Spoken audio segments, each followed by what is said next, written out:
Hello and welcome to Gospel Gleanings for this Sunday, May the 5th, 2024.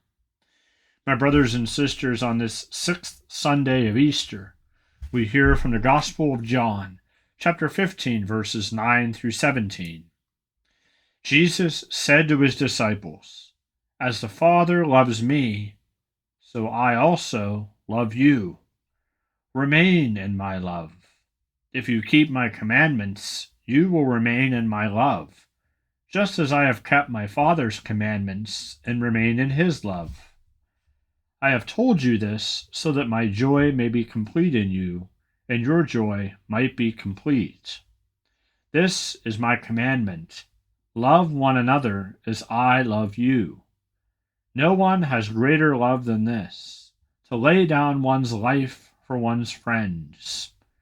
You are my friends if you do what I command you. I no longer call you slaves, because a slave does not know what his master is doing. I have called you friends, because I have told you everything I have heard from my Father. It was not you who chose me, but I who chose you and appointed you to go and bear fruit that will remain, so that whatever you ask the Father in my name, he may give you. This I command you: love one another." My brothers and sisters, how well do we love one another? I think if we are honest with ourselves, love can be challenging. There's this dramatic struggle. Sometimes love can seem simple. Other times it can be more challenging, particularly when we have something or someone to forgive. So how do we love one another more fervently? And I think to answer that question, we must review the definition of love. St. Thomas Aquinas defined love as willing the good of another as the other. Love, therefore, is always other-centered. When we try to focus love inward on ourselves, and we practice an unhealthy amount of self-love, it turns into selfishness and self-service. And therefore, we cannot love one another if we're too busy loving ourselves, if we're too inwardly focused. And we are deaf to the cries of the poor, of those around us in our immediate midst, then we are failing in love. And some may think that the opposite of love is hate.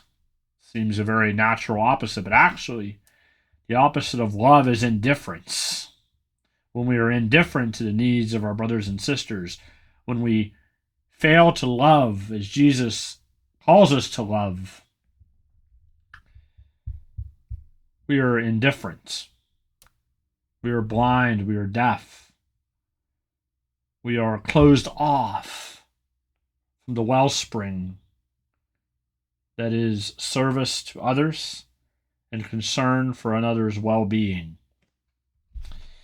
May we follow the command of Christ to love one another and always remember that Christ calls us friend,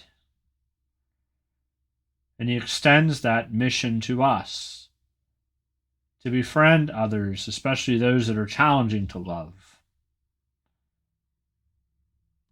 to sacrifice ourselves in love for another. It might be fasting from that word or phrase that you really want to say in response to a friend or a colleague. It might be accepting another's preference over your own. It might be dying to self to serve another. May we love one another. May our ears be opened and our eyes focused on Jesus. And as we focus on Jesus, may we also be called into relationship with one another. Thank you, and have a wonderful weekend.